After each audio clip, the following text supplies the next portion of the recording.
Hey everyone, welcome back. Today we're working on some basic modeling tips. We'll be making basic Lego animation and an entire scene to go with it. So let's start with a general file, okay?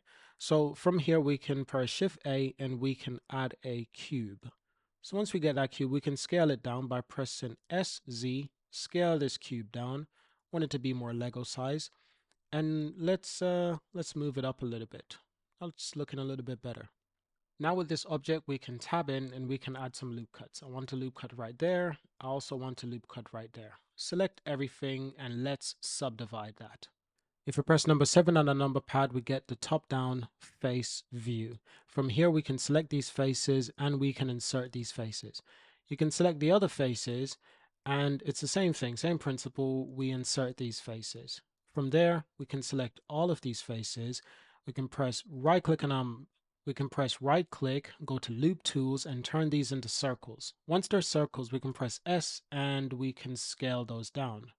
But in order to scale them down properly, we need individual origin. Individual origin will scale them to their individual points. So they're not just scaling to the center of the entire object, but to their individual points. So just like that. And we can scale them in a little bit more. With it like that, we can then extrude this, just like that. And if you want, you can extrude a little bit more and you can probably just pivot it if you'd like. But you don't have to do the pivot. Honestly, you can undo that by simply pressing Ctrl Z to undo that. Now underneath, we can select all of these faces and then we can essentially insert. Insert not by much, but by a little bit. And then we can extrude inwards. We can extrude inwards and this is the result that we start to get. Now, if you'd like, you can always move your object up if you'd like to get a better perspective. Underneath our object, we can select these group of faces. We can use a loop tool to turn these into circles. Then we can insert this once again and we can extrude. We can insert this once again. If you'd like, you can turn on X-ray mode to get a better perspective. You can scale this down, not too much, and then you can extrude. Now, if you're unhappy with the proportion of the objects, you can always bring these downwards, and you can always bring this downwards a little bit more to round it off, to make it make sense. Now, what we can do from here is we can select some of these edge loops. We want to select these edge loops. We can use Alt to select the edge loop, sort of like that. Or we can select multiple edge loops. Get your edge loop selected almost like that. You can select these edges also, because what we're going to do in a minute is bezel these edges. We can bezel these edges almost like that. It's up to you how much you want to bezel them by. I don't like to bezel my edges by too much. I like a retro kind of look. Then we can add surface subdivision. I just press Ctrl 2 to add a quick surface subdivision modifier. From here, if you like, you can always add loop cuts, or you can just go straight to shade smooth. But if you find that you'd like to make any edit, if you find that you'd like to add any sharpness to your objects, you can always add some loop tools and add some level of sharpness to your objects. That's if you want to sharpen your objects like this in a similar way that I'm doing. It's rather easy with the loop tools and it's rather straightforward. Underneath as well, if you want to, you can also bezel these as well. Now from here, there you have it. You have your first Lego. You can press Shift D to duplicate this and add the other one on top. That's as basic as it gets. Now do remember to save your documents and save them in increments if you'd like. Now I already have a few scenes set up, so what I can actually do is I can copy and paste my scene and bring them into this current file. So this is a scene I already have set up. I just copy and paste everything and brought it into this scene, and I hid my cubes. I can bring them back now. This is in cycles, of course. So let's change this to cycles. Let's change it to GPU. And what we can do is that we can go to the top left-hand corner and we can drag and open a secondary window. This is going to be our camera. Let's press 0.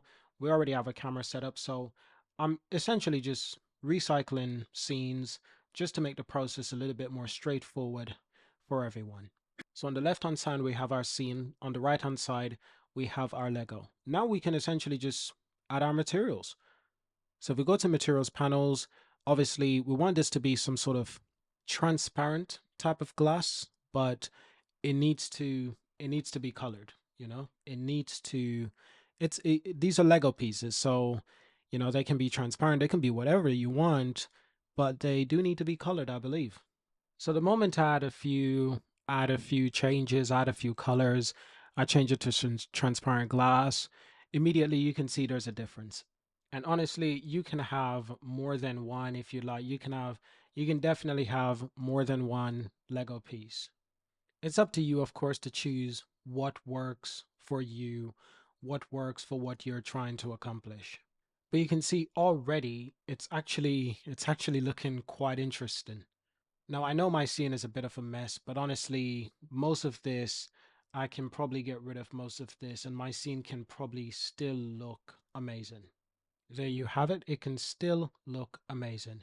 So it's up to you, you know, how you want to adjust this for yourself, but I'll show you a quick animation actually. So if we were to bring all of these up a little bit more, what we can do is add a keyframe right there. And it's not going to be a long animation, about 100 frames. At around 20 frames, we can start having our first animation fall to minus, let's say -3. Could be -4 as well. Yeah, about -4. And there we can add a keyframe. At around frame 40, we can have the next one drop around the same amount, -4. And there we can also add a keyframe. Around frame 60, it's the third one. We can also have that one fall around -4. And we can add a we can add a keyframe right there. So it's done. That's a quick animation. Now our animation it stops around 60. So if we want, we can change the end animation to 60. Told you it'd be rather quick. It's nothing too complex. And once again, you can save your documents. I choose to save my files in increments because if I make a mistake, I can always go back. Now, if I play this, it will be sort of on a loop. You can always mess around with this. You know, you can always go into, you know, deeper. You can always go into your graph editor and you can always change the way how these objects interact. You know, that was a complete accident. That was a complete accident. I actually didn't know what the hell I was doing. Now it's, what is it doing? What exactly is it doing? Could somebody tell me in the comments? Once again, because I just did something that's really awesome by accident. This is the amazing thing with Blender. You're going to do something and it's going to be crazy and it's going to be really fun and really amazing. That's the amazing thing about Blender, honestly. So I'm just playing with the graph editor. I have no idea what I'm doing, but I'm probably making it a little bit worse. But this is why I save the files, because that way I can always go back. Oh my. Okay, so that's quite interesting.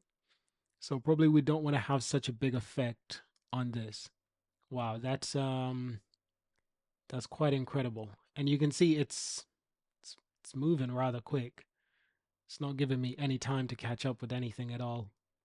But wow, that's the magic of Blender, ladies and gents. You know, how do you make this in Blender? This is what we just did. We did it.